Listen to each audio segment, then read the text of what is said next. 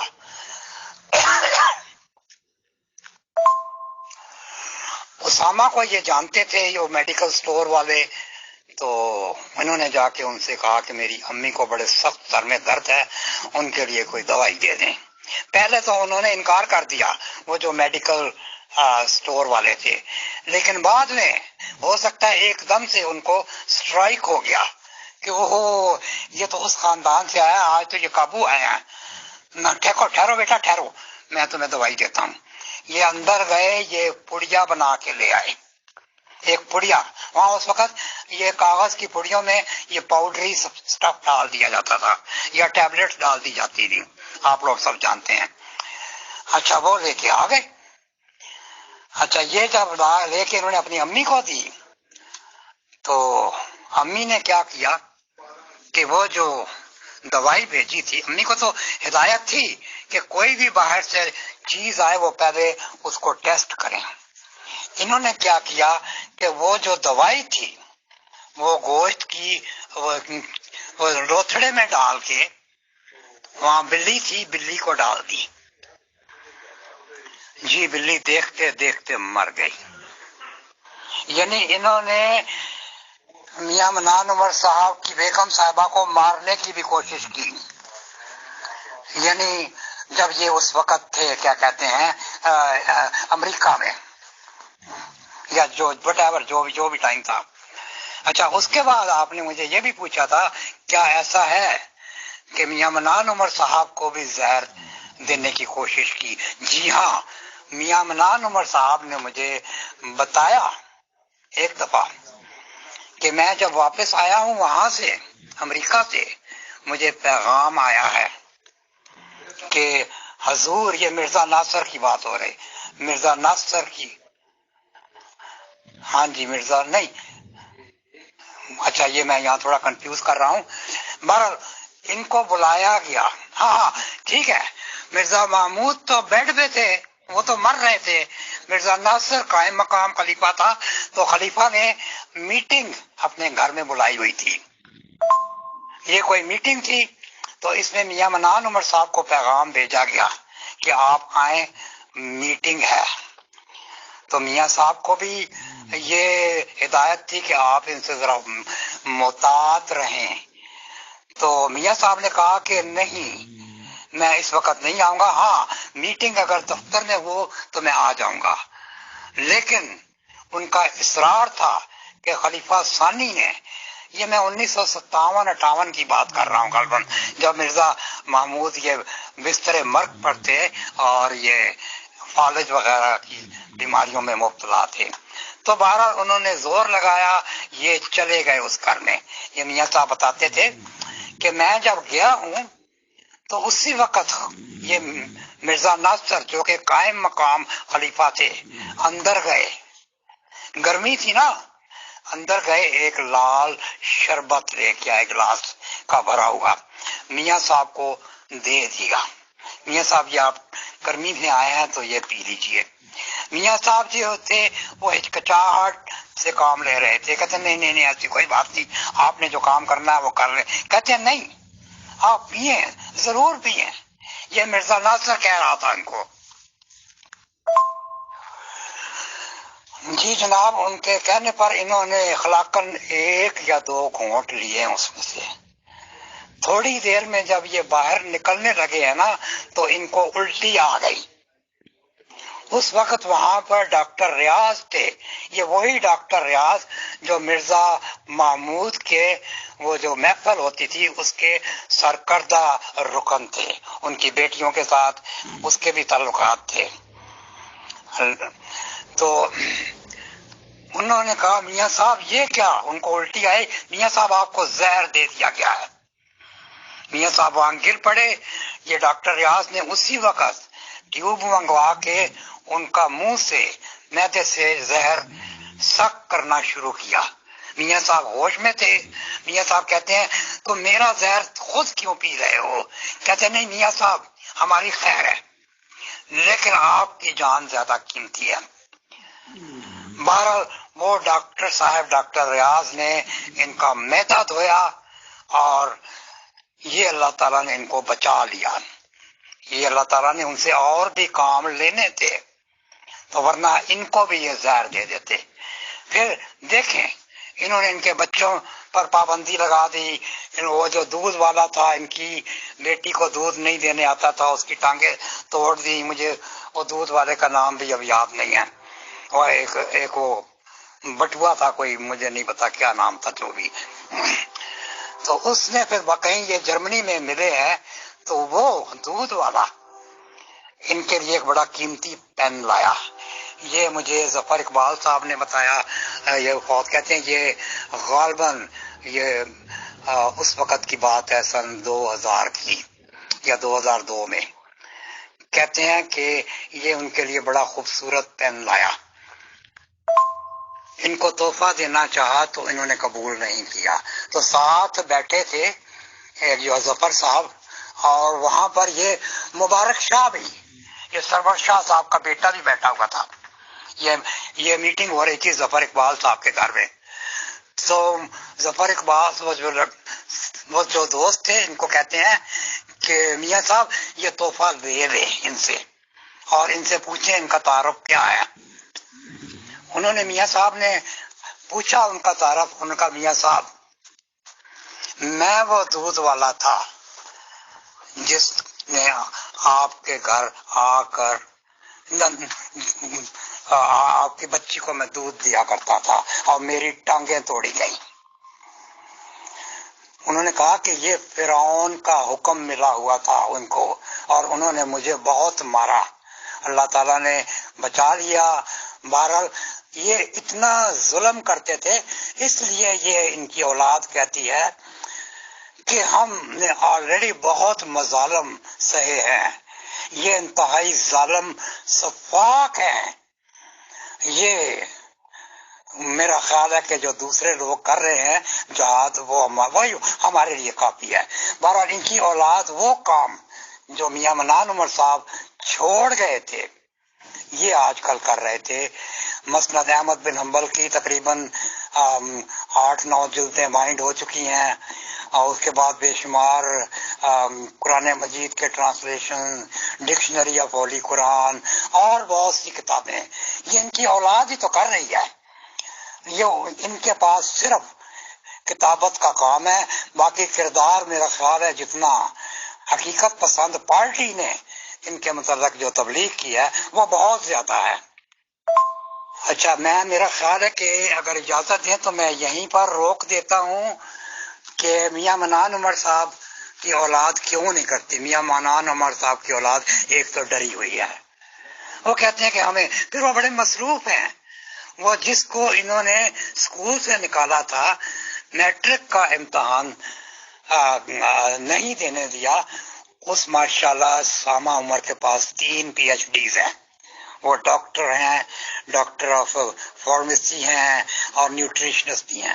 ان کے چھوٹے بیٹے وہ پروفیسر ہیں یونیورسٹی آف ڈیلاویئر USA میں.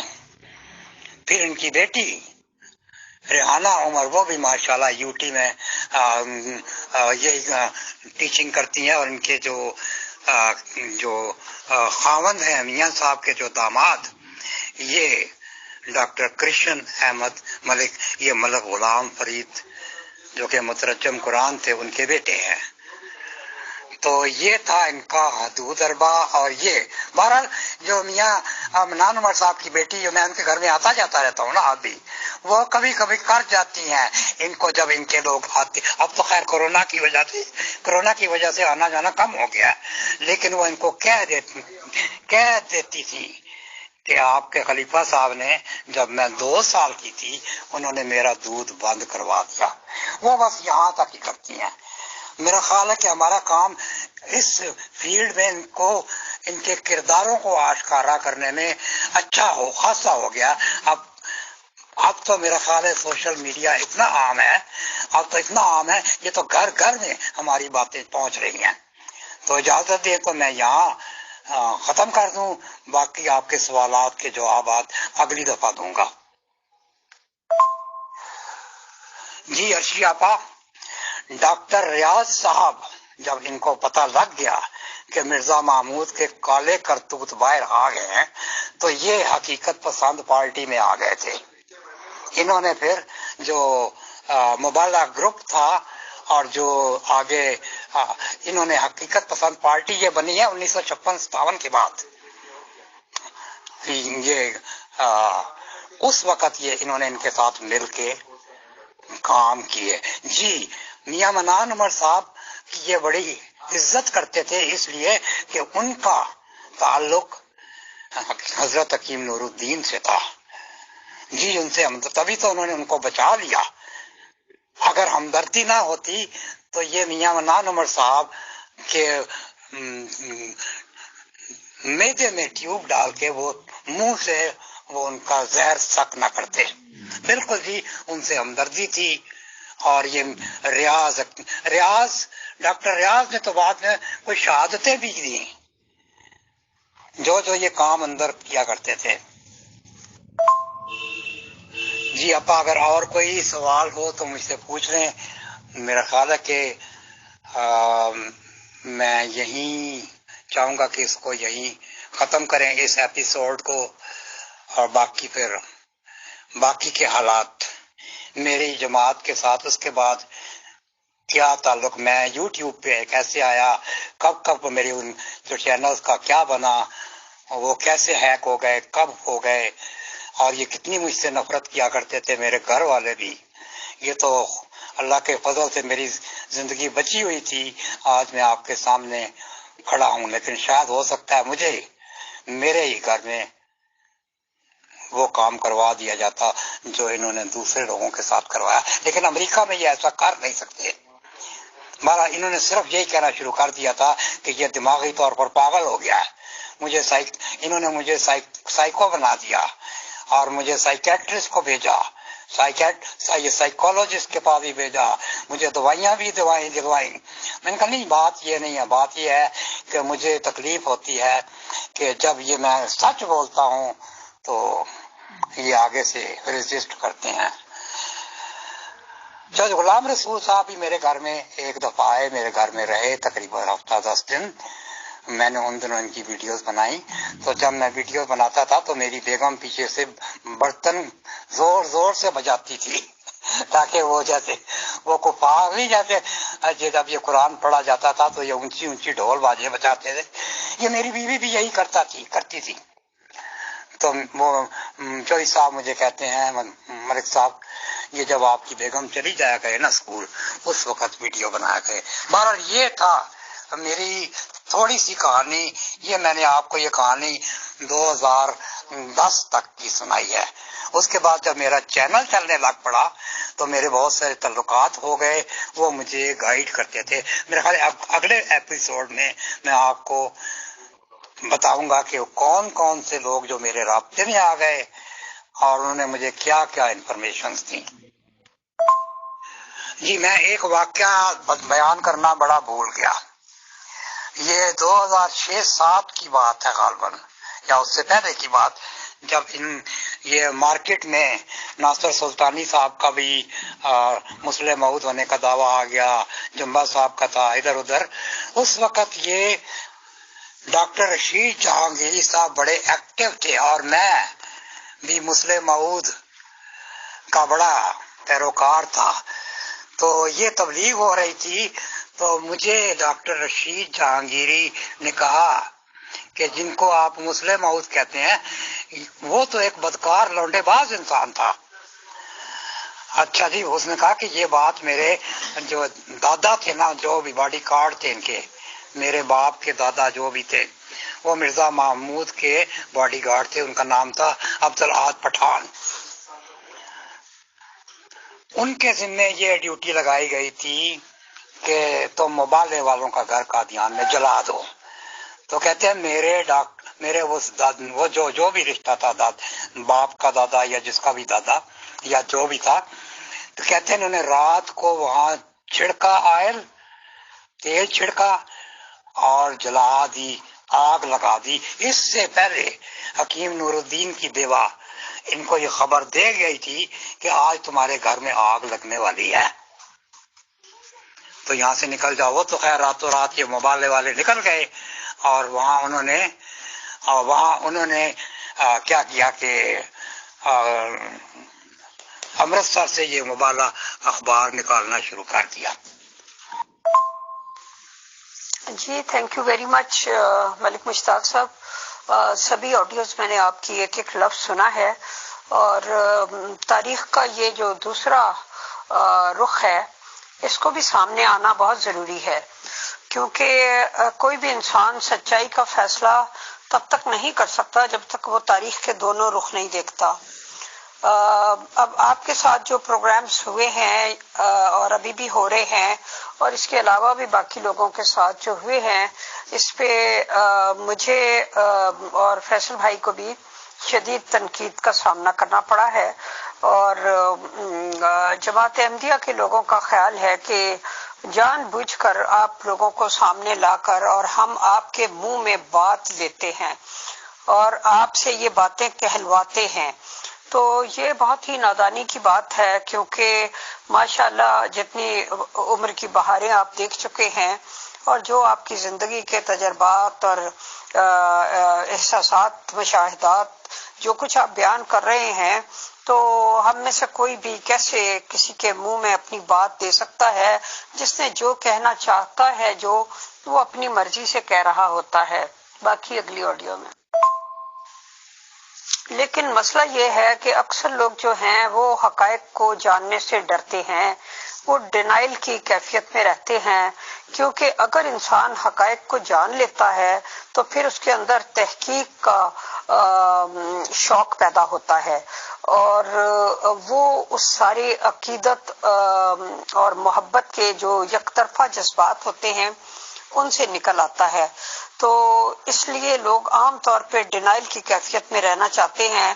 جس طرح کبوتر اگر بلی کو دیکھ کر آنکھیں بند کر لے اور یہ سمجھے کہ بلی مجھ پر حملہ نہیں کرے گی، تو یہ اس کی بھول ہوتی ہے، کیونکہ آخر کار یہ دنیا جو ہے جس پیٹرن پہ خدا تعالیٰ نے اس کو ڈیزائن کیا ہے، اس میں آخر کار فتح حق کی ہوتی ہے.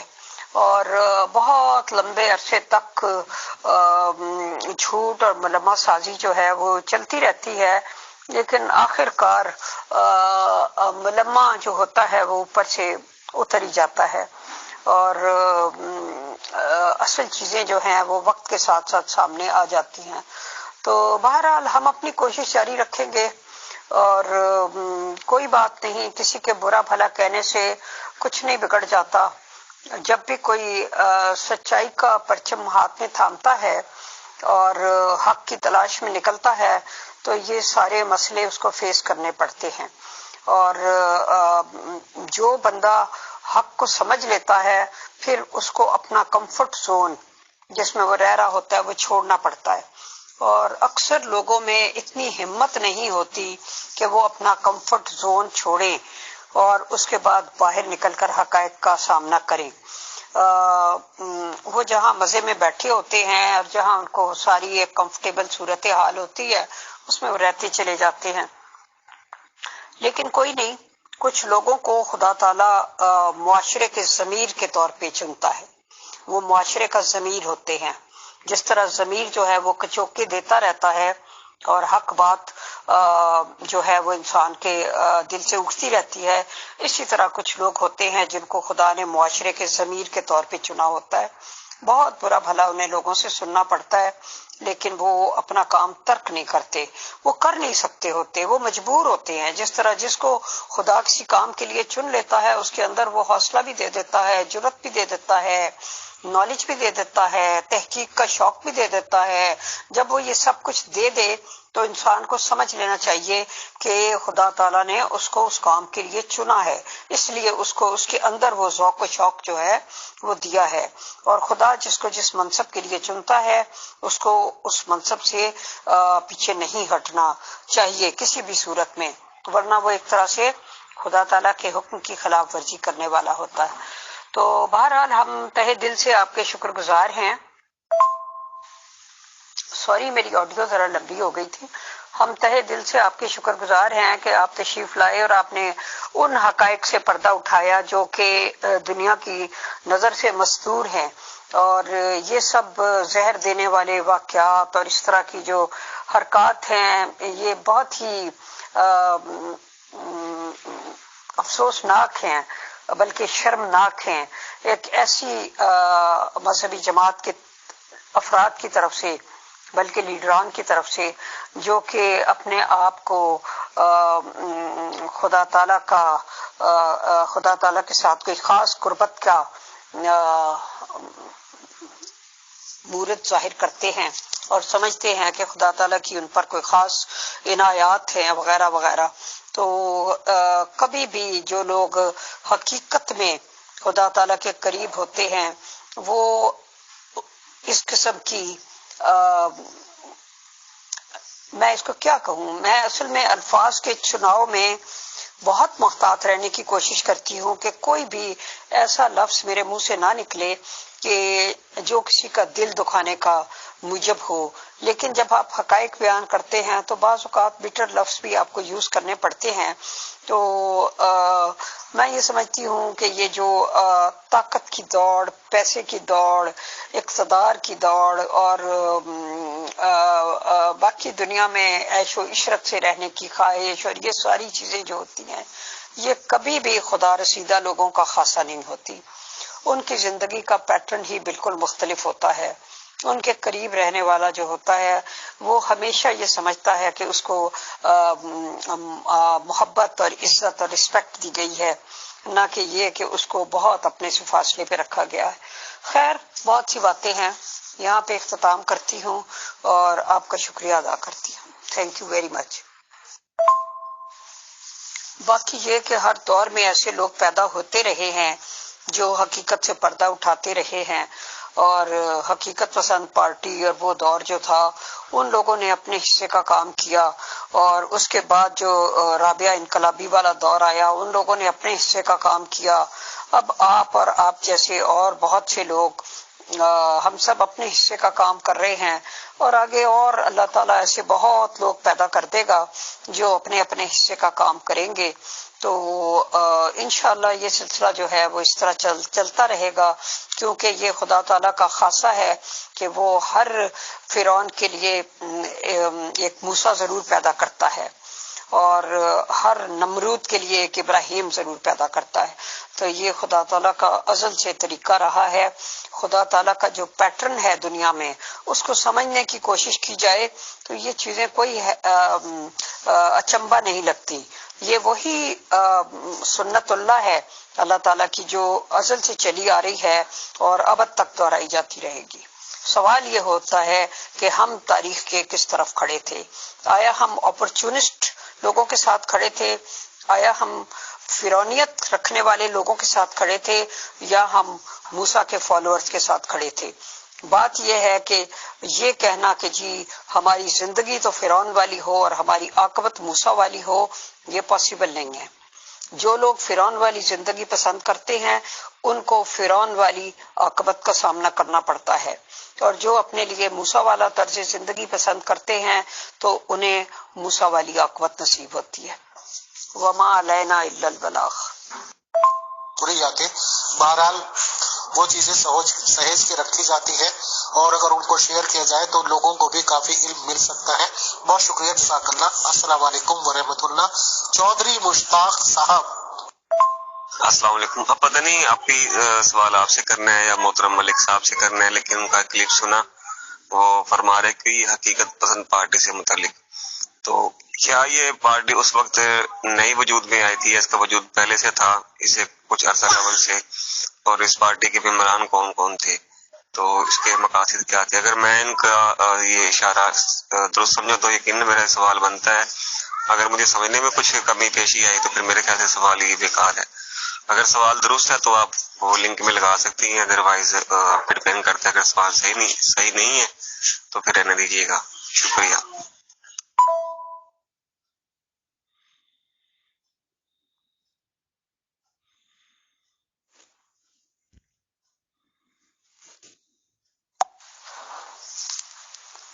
جی فیصل بھائی، بے شک آپ گروپ کھول دیں، کیونکہ اگر اور بھی کوئی لوگ سوال کرنا چاہیں تو وہ مشتاق صاحب سے کر لیں.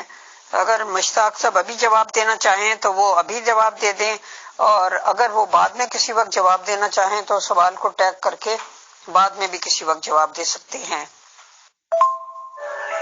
جی السلام علیکم. جی میں سوال سن رہا ہوں.